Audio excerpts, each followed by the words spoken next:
Hello dears. അപ്പോൾ ഇന്ന് നോക്കുന്നത് ദേശീയ മനുഷ്യാവകാശ കമ്മീഷനാണ്. ഇതിൻ്റെ പ്രധാനപ്പെട്ട പോയിൻറ്റ്സാണ് ഞാൻ പറയുന്നത്, ശ്രദ്ധിച്ചിരിക്കുക.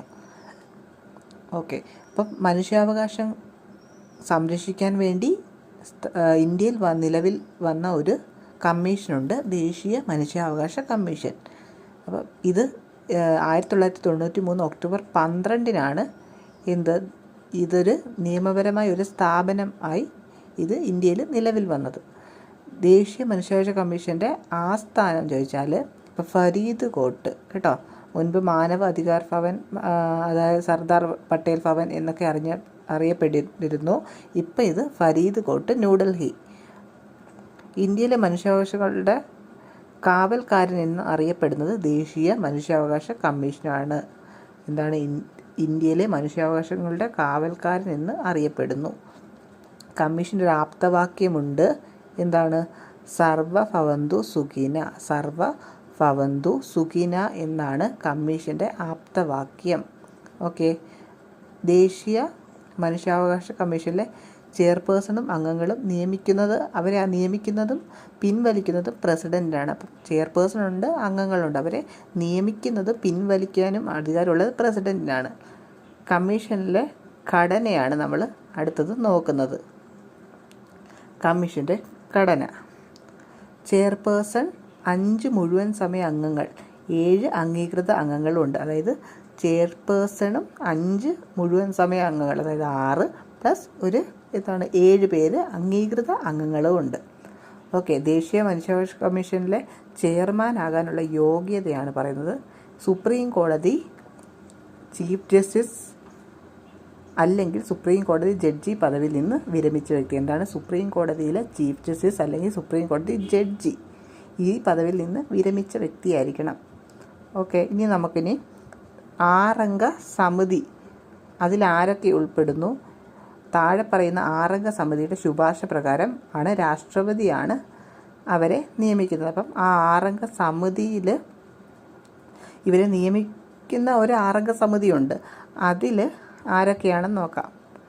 ഓക്കെ, അപ്പോൾ അതിൽ 6 അംഗ സമിതിയിൽ തലവനായിട്ട് പ്രധാനമന്ത്രിയുണ്ട്. പിന്നെ പ്രധാനമന്ത്രി, ഒരു കേന്ദ്ര ആഭ്യന്തരമന്ത്രി, ലോക്സഭ സ്പീക്കർ, ലോക്സഭ പ്രതിപക്ഷ നേതാവ്, രാജ്യസഭയുടെ ഡെപ്യൂട്ടി ചെയർമാൻ, രാജ്യസഭയുടെ പ്രതിപക്ഷ നേതാവ്. അപ്പം ഈ 6 പേരാണ് ചേർന്ന് എന്ത് ചെയ്യുന്നത്? പ്രസിഡൻറ്റിനോട് റെക്കമെൻഡ് ചെയ്ത് പ്രസിഡൻ്റാണ് എന്ത് ചെയ്യുന്നത്? ഈ അംഗങ്ങളെ, ഈ മനുഷ്യാവകാശ കമ്മീഷനിലെ അംഗങ്ങളെ നിയമിക്കുന്നത്. അപ്പോൾ ആരൊക്കെയാണ് 6 അംഗ സമിതിയിൽ? പ്രധാനമന്ത്രിയാണ് തലവൻ, പിന്നെ കേന്ദ്ര ആഭ്യന്തരമന്ത്രിയുണ്ട്, പിന്നെ ലോക്സഭ സ്പീക്കറുണ്ട്, ലോക്സഭയുടെ പ്രതിപക്ഷ നേതാവുണ്ട്, രാജ്യസഭയുടെ ഡെപ്യൂട്ടി ചെയർമാനുണ്ട്, രാജ്യസഭയുടെ പ്രതിപക്ഷ നേതാവും ഉണ്ട്. ഇനി അംഗങ്ങളുടെ ചെയർമാൻ്റെയും കാലാവധിയാണ് നമുക്ക് നോക്കേണ്ടത്. 3 വർഷം അല്ലെങ്കിൽ 70 വയസ്സ്, ഇതിലേതാണോ ആദ്യം അതായിരിക്കും. ഓക്കെ, അപ്പം അംഗങ്ങളുടെയും ചെയർമാൻ്റെയും കാലാവധി എന്താ പറയുന്നത്? 3 വർഷം അല്ലെങ്കിൽ 70 വയസ്സ്. ഓക്കെ, ഇനി മനുഷ്യാവകാശ കമ്മീഷൻ ഈ മനുഷ്യാവകാശ സംരക്ഷണം ഭേദഗതി ചെയ്തിട്ടുണ്ട്. അത് 2019 മനുഷ്യാവകാശ സംരക്ഷണ ഭേദഗതി ബിൽ ലോക്സഭയിൽ അവതരിപ്പിച്ചത് ആഭ്യന്തരമന്ത്രി ആരാണ്? ശ്രീ അമിത് ഷായാണ്. ഓക്കെ, 2019 ജൂലൈ 8 ഇത് ഭേദഗതി ബില്ല് ലോക്സഭയിൽ അവതരിപ്പിച്ചത്. ഇത് 1993 മനുഷ്യാവകാശ സംരക്ഷണ നിയമം ഭേദഗതി ചെയ്തു. അപ്പം എന്താണ് ഭേദഗതിക്ക് ശേഷം വന്നതെന്ന് നമുക്ക് നോക്കാം. ഓക്കെ, അതായത് ഭേദഗതിക്ക് ശേഷം ദേശീയ മനുഷ്യാവകാശ കമ്മീഷനിലെ അധ്യക്ഷൻ സുപ്രീം കോടതി ചീഫ് ജസ്റ്റിസ് അല്ലെങ്കിൽ സുപ്രീം കോടതി ജഡ്ജി ആയിട്ട് വിരമിച്ച വ്യക്തി. നമ്മൾ പഠിച്ചത് തന്നെ. അതായത് അതിന് മുന്നേ, ഭേദഗതിക്ക് മുന്നേ സുപ്രീം കോടതി ചീഫ് ജസ്റ്റിസ് മാത്രമായിരുന്നു അധ്യക്ഷനാകേണ്ടത്. ഇപ്പം സുപ്രീം കോടതി ചീഫ് ജസ്റ്റിസിന് അല്ലെങ്കിൽ സുപ്രീം കോടതി ജഡ്ജിക്കും എന്ത് ചെയ്യാം? വിരമിച്ചവർക്ക് അധ്യക്ഷനാകാം. നമുക്കത് മാത്രം ഒന്ന് പറയാം. കാലാവധി 3 വർഷം അല്ലെങ്കിൽ 70 വയസ്സ്. പിന്നെ പുനർനിയമനത്തിന് വേണ്ടി 3 വർഷത്തെ പുനർനിയമനത്തിന് 3 വർഷത്തെ പുനർനിയമത്തിന് ഇവർ യോഗ്യരാണ്. അതിനു മുന്നേ എന്തായിരുന്നു? 5 വർഷത്തെ പുനർനിയമനത്തിന് യോഗ്യരായിരുന്നു. ഇപ്പം 3 വർഷം. അപ്പം 3 വർഷം അല്ലെങ്കിൽ 70 വയസ്സാണ് ഇവരുടെ കാലാവധി. ഓക്കെ, അപ്പം ഇതിനകത്തിലെ മെയിൻസ് എല്ലാം പറയാം. 2019 ഇത് ഭേദഗതി ചെയ്തു എന്ന് പറഞ്ഞു. ആരായിരുന്നു? അമിത് ഷാ ആയിരുന്നു ആ ബില്ല് അവതരിപ്പിച്ചത്. 2019 ഭേദഗതി ബിൽ ലോക്സഭ പാസ്സാക്കിയത് എന്നാണ് 2019 ജൂലൈ 19. രാജ്യസഭ പാസ്സാക്കിയത് 2019 ജൂലൈ 22. പ്രസിഡന്റ് ഒപ്പുവെച്ചത് ജൂലൈ 27.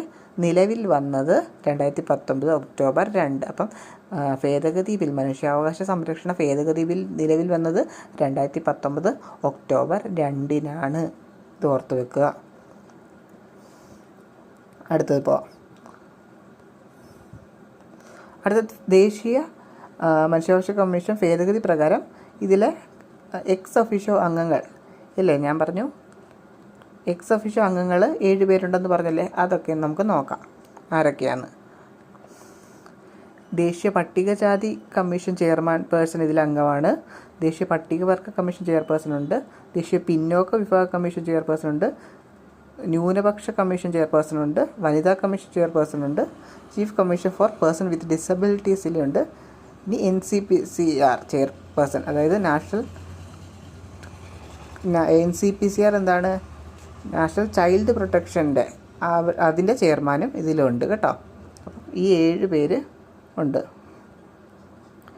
1, 2, 3, 4, 5, 6, 7. അപ്പം നാഷണൽ കമ്മീഷൻ ഫോർ ചൈൽഡ് പ്രൊട്ടക്ഷൻ്റെ ചെയർപേഴ്സണും ഇതിൽ അംഗമാണ്. അങ്ങനെ 7 പേരാണ് ഇതിൽ ഉള്ളത്. എന്തായത് എക്സ് ഒഫീഷ്യോ അംഗങ്ങളായിട്ട് ദേശീയ മനുഷ്യാവകാശ കമ്മീഷനിൽ ഉള്ള അംഗങ്ങളാണ് ഇത് പറഞ്ഞത്. ഒന്നും കൂടെ പറയാം. ദേശീയ പട്ടിക ജാതി കമ്മീഷൻ ചെയർപേഴ്സൺ, ദേശീയ പട്ടിക വർഗ കമ്മീഷൻ ചെയർപേഴ്സൺ, ദേശീയ പിന്നോക്ക വിഭാഗ കമ്മീഷൻ ചെയർപേഴ്സൺ, ദേശീയ ന്യൂനപക്ഷ കമ്മീഷൻ ചെയർപേഴ്സൺ, ദേശീയ വനിതാ കമ്മീഷൻ ചെയർപേഴ്സൺ, പിന്നെ ആരാണ്?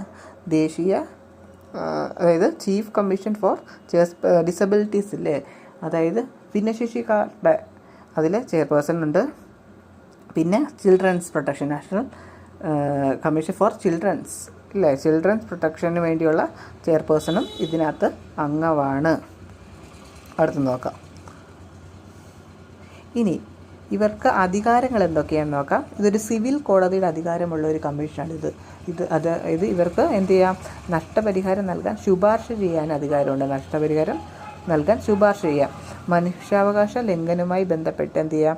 സ്വമേധയാ കേസ് എടുത്തന്വേഷിക്കാനും അല്ലെങ്കിൽ എന്ത് ചെയ്യണം?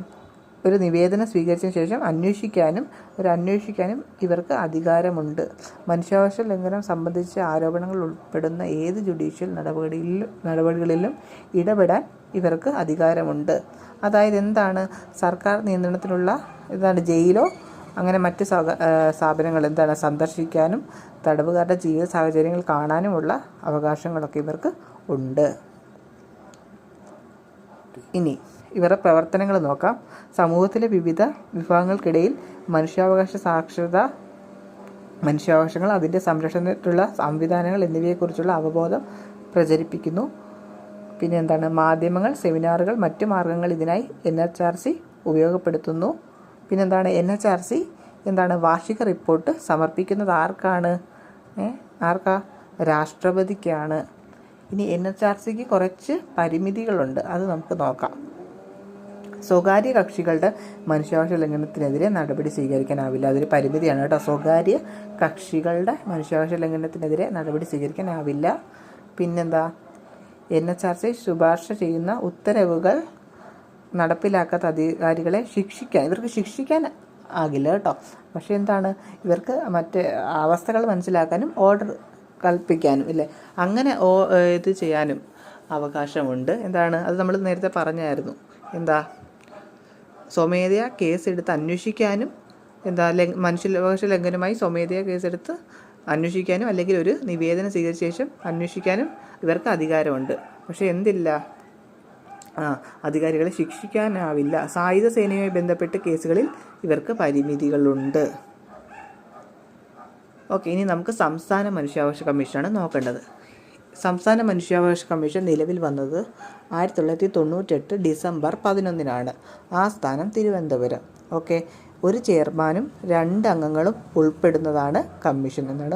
ഒരു ചെയർമാൻ, പിന്നെന്താണ്, ഒരു ചെയർമാന് 2 അംഗങ്ങളും, അപ്പോൾ ടോട്ടൽ 3 പേര് ഉൾപ്പെടുന്നതാണ്. ഇനി ചെയർമാൻ എന്താണ് യോഗ്യത? ഹൈക്കോടതി ചീഫ് ജസ്റ്റിസ് അല്ലെങ്കിൽ ഹൈക്കോടതി ജഡ്ജി പദവി വഹിച്ച വ്യക്തിയായിരിക്കണം. മറ്റേതെന്തായിരുന്നു? NHRCയിലെ നാഷണൽ ഹ്യൂമൻ റൈറ്റ്സ് കമ്മീഷനിലെ സുപ്രീം കോടതി ചീഫ് ജസ്റ്റിസ് അല്ലെങ്കിൽ സുപ്രീം കോടതി ജഡ്ജി പദവി വഹിച്ച വ്യക്തിയായിരിക്കണം. അങ്ങനെ റിട്ടയേർഡ് ആയിരുന്നു. ഇത് എന്തായിരുന്നു? ഇത് ഹൈക്കോടതി ചീഫ് ജസ്റ്റിസ് അല്ലെങ്കിൽ ജഡ്ജി പദവി വഹിച്ച വ്യക്തി റിട്ടയേർഡ്. കമ്മീഷൻ അംഗങ്ങൾ ആരൊക്കെയാണ്? ഹൈക്കോടതി ജഡ്ജിയായി വിരമിച്ച വ്യക്തി അല്ലെങ്കിൽ ജില്ലാ ജഡ്ജിയായി 7 വർഷത്തെ പരിചയമുള്ള വ്യക്തിയോ ആയിരിക്കണം. മനുഷ്യാവകാശങ്ങളുമായി ബന്ധപ്പെട്ട് പ്രായോഗിക പരിജ്ഞാനമുള്ള വ്യക്തിയും ആയിരിക്കണം. സംസ്ഥാന മനുഷ്യാവകാശ കമ്മീഷനെ തിരഞ്ഞെടുക്കുന്ന കമ്മിറ്റി, ഇനി മറ്റേ 6 അംഗങ്ങളായിരുന്നല്ലോ അംഗങ്ങളെ തിരഞ്ഞെടുക്കുന്നത്, പ്രധാനമന്ത്രി തലവനായിട്ടുള്ള. അപ്പോൾ ഇതിനകത്തിൽ ആരാണ് തലവൻ? മുഖ്യമന്ത്രിയാണ് തലവൻ. ആഭ്യന്തരമന്ത്രിയുണ്ട്, നിയമസഭ സ്പീക്കറുണ്ട്, പിന്നെ നിയമസഭ പ്രതിപക്ഷ നേതാവുണ്ട്. ഇത്രയും പേരാണ് ഇതിനകത്തുള്ളത്. മറ്റേതിനകത്ത് 6 പേരുണ്ട്. അത് പ്രധാനമന്ത്രി, കേന്ദ്ര ആഭ്യന്തരമന്ത്രി, ലോക്സഭാ സ്പീക്കർ, രാജ്യസഭയുടെ ഡെപ്യൂട്ടി ചെയർമാന്, ലോക്സഭയുടെ പ്രതിപക്ഷ നേതാവ്, രാജ്യസഭ പ്രതിപക്ഷ നേതാവ്, അങ്ങനെ എല്ലാം കൂടെ 6 ആയിരുന്നു. ഇത് 4 പേര്. ചെയർമാനെ അംഗങ്ങളെ രാജിക്കത്ത് സമർപ്പിക്കുന്നത് ആർക്കാണ്?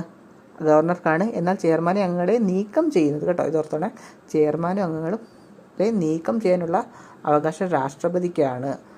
ദേശീയ മനുഷ്യാവകാശ കമ്മീഷനെ നിക്ഷിപ്തമാക്കിയിരിക്കുന്ന അതേ ചുമതലകളാണ് ഇതിലുള്ളത്, സംസ്ഥാന മനുഷ്യാവകാശ കമ്മീഷനുള്ളത്. മനുഷ്യാവകാശങ്ങൾ നിഷേധിക്കപ്പെട്ടാൽ കമ്മീഷനെ നമുക്ക് സമീപിക്കാവുന്നതാണ്. ഇതൊരു കമ്പാരിസണാണ് നമ്മൾ പറഞ്ഞത് തന്നെ.